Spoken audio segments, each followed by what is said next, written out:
안녕하세요. 이지웰 로그입니다. 오늘은 많은 분들이 경험하지만 쉽게 지나치는 이야기를 해보려 합니다. 혹시 이런 경험 있으신가요? 예전엔 아무렇지 않게 먹던 식사였는데 요즘은 식사 후에 속이 더부룩하고 괜히 피곤해지고 잠깐 쉬어도 회복이 예전만큼 빠르지 않다는 느낌. 많은 분들이 이렇게 말씀하십니다. 이제 나이가 들어서 그렇지 뭐. 그런데 여기서 한 가지 중요한 사실이 있습니다. 이 변화는 단순한 노화만의 문제가 아닐 수 있다는 점입니다. 의학적으로 보면 50대 중반 이후 우리 몸에서는 염증 반응이 쉽게 오래 지속되는 환경이 만들어지기 시작합니다. 그리고 이런 상태는 여러 연구에서 암이 자라기 쉬운 조건 중 하나로 반복해서 언급되어 왔습니다. 물론 이런 증상이 있다고 해서 곧바로 암이 생긴다는 뜻은 절대 아닙니다. 하지만 중요한 건 암은 대부분 아프지 않은 상태에서 아주 조용한 환경 변화 속에서 시작되는 경우가 많다는 사실입니다. 예전엔 무리해도 넘어가 주던 식사 습관이 이제는 몸 안에서 염증, 대사 부담, 회복, 지연 같은 신호로 되돌아오기 시작합니다. 오늘 이 영상에서 드리고 싶은 이야기는 암을 두려워하자가 아닙니다. 55세 이후에는 암이 자라기 쉬운 환경을 만들지 않는 생활이 무엇보다 중요해진다는 점입니다. 만약 요즘 내 몸 상태랑 비슷한데라는 생각이 드신다면 끝까지 보실 가치가 있습니다. 소화 잘 되라고 간단하게 먹어요. 많이들 이렇게 말씀하십니다. 특히 나이가 들수록 소화 부담을 줄이려고 부드럽고 간단한 음식을 찾게 됩니다. 하지만 너무 단순한 식사는 위에는 편할 수 있어도 몸 전체에는 부담이 될 수 있습니다. 무슨 뜻일까요? 빠르게 흡수되는 식사, 당분과 정제 탄수화물 위주의 식사는 혈당을 급격히 올렸다가 떨어뜨립니다. 흰빵, 흰 쌀밥, 국수, 시리얼 같은 음식들이 대표적입니다. 이런 음식을 먹으면 30분에서 1시간 사이 혈당이 급격히 오릅니다. 그러면 몸은 인슐린을 많이 분비해서 혈당을 낮추려고 합니다. 그 결과 2시간, 3시간 뒤에는 혈당이 다시 급격히 떨어지면서 피곤함과 허기를 느끼게 됩니다. 이런 변동이 하루에 3번, 일주일에 21번, 한 달에 90번 반복되면 어떻게 될까요? 몸은 계속해서 스트레스 상태에 가까운 반응을 보이게 됩니다. 인슐린 저항성이 높아지고 염증 수치가 올라가며 세포 손상이 누적됩니다. 여러 연구에서 이런 환경이 당뇨병뿐만 아니라 암을 포함한 여러 질환의 위험 요인과 겹친다고 보고되어 왔습니다. 특히 대장암, 췌장암, 유방암과 관련된 연구에서 높은 혈당 변동과 인슐린 저항성이 반복적으로 언급되어 왔습니다.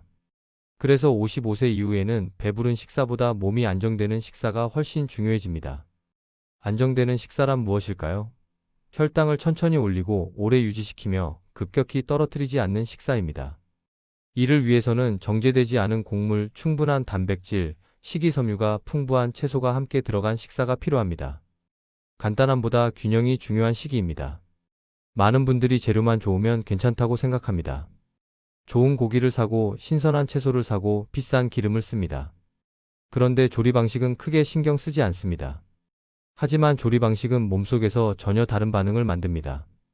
먼저 고온 조리를 생각해 봅시다.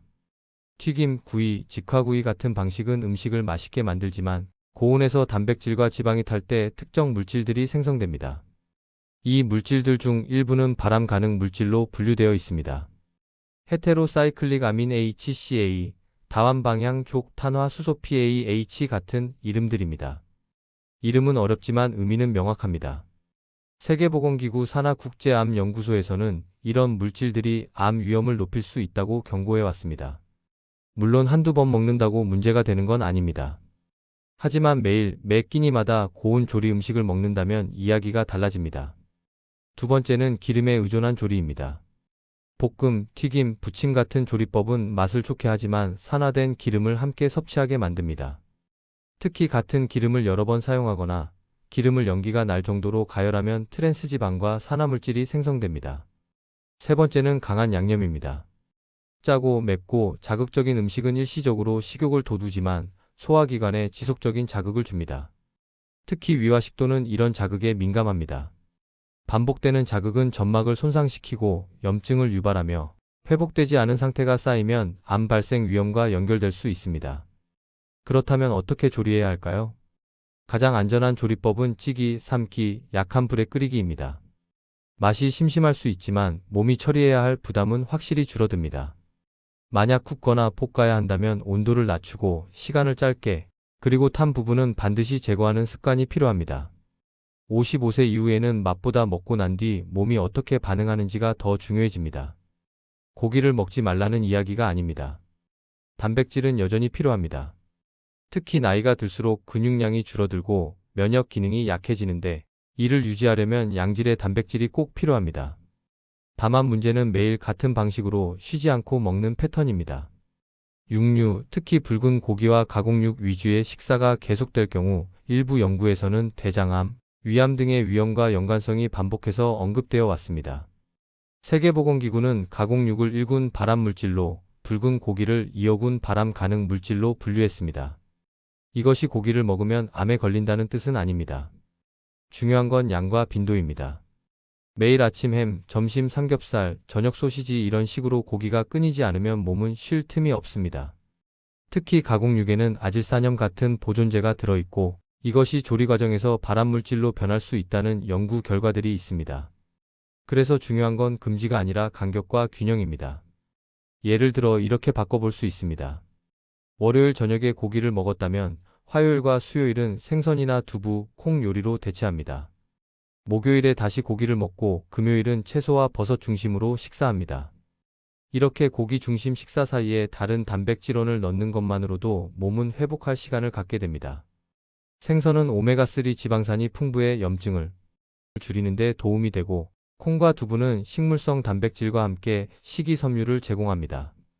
버섯은 면역 기능을 지원하는 베타글루칸이 들어 있습니다. 다양성이 바로 암 예방의 핵심입니다. 한 가지 음식에 의존하지 않고 여러 식재료를 순환시키면 몸은 특정 물질에 과도하게 노출되지 않고 다양한 영양소를 고르게 받을 수 있습니다. 완벽한 식단은 필요 없습니다. 대신 공통된 방향은 분명합니다. 과도한 자극을 줄이고 반복을 줄이고 몸에 부담을 주는 패턴을 내려놓는 것. 많은 분들이 건강을 위해 무언가를 더 먹으려고 합니다. 영양제를 챙기고 슈퍼푸드를 찾고 특별한 식품을 구매합니다. 하지만 암 예방과 관련된 연구들을 보면 공통적으로 강조하는 건 추가가 아니라 감소입니다. 가공식품을 줄이고 당분을 줄이고 고온 조리를 줄이고 과식을 줄이는 것. 암은 어느 날 갑자기 생기는 병이 아니라 오랜 시간 만들어진 환경 속에서 자라는 경우가 많습니다. 그 환경은 대부분 매일 반복되는 작은 선택들로 만들어집니다. 아침에 먹은 빵 한 조각, 점심에 국수 한 그릇, 저녁에 기름진 반찬, 밤에 달콤한 간식. 하나하나는 작지만 365일 반복되면 몸속 환경을 완전히 바꿉니다. 회복은 무언가를 더 먹어서 시작되지 않습니다. 몸이 힘들어하는 것을 하나씩 덜어낼 때 시작됩니다. 오늘부터 할 수 있는 작은 실천을 제안합니다. 첫째, 하루 한 끼는 정제되지 않은 음식으로 바꿔보세요. 흰 쌀밥 대신 잡곡밥, 흰 빵 대신 통밀빵. 둘째, 일주일에 이틀은 고기 없는 날로 정해보세요. 생선, 콩, 두부로 단백질을 채웁니다. 셋째, 조리법을 바꿔보세요. 튀기는 대신 찌고, 굽는 대신 삶고, 볶는 대신 데칩니다. 넷째, 간식을 바꿔보세요. 과자 대신 견과류 한 줌, 음료 대신 물 한 잔. 이 네 가지만 실천해도 몸속 환경은 서서히 바뀌기 시작합니다. 오늘 이야기를 정리하겠습니다. 55세 이후 우리 몸은 회복 속도가 느려지고 염증이 오래 지속되는 환경으로 바뀝니다. 이런 상태에서 매일 반복되는 식습관은 단순한 영양 공급을 넘어 몸속 환경을 만드는 요인이 됩니다. 암을 포함한 많은 만성 질환은 특정 음식 때문이 아니라 오랜 기간 누적된 식사 패턴과 생활 방식에서 비롯됩니다. 오늘 말씀드린 내용은 공포를 주려는 게 아니라 선택권을 드리기 위함입니다. 무엇을 먹고 어떻게 조리하고 얼마나 자주 먹을지는 모두 여러분의 선택입니다. 다만 그 선택이 어떤 결과로 이어질 수 있는지 알고 선택하는 것과 모르고 선택하는 것은 완전히 다릅니다. 건강은 하루아침에 무너지지 않지만 하루아침에 회복되지도 않습니다. 매일의 작은 선택이 쌓여 10년 뒤에 몸을 만듭니다.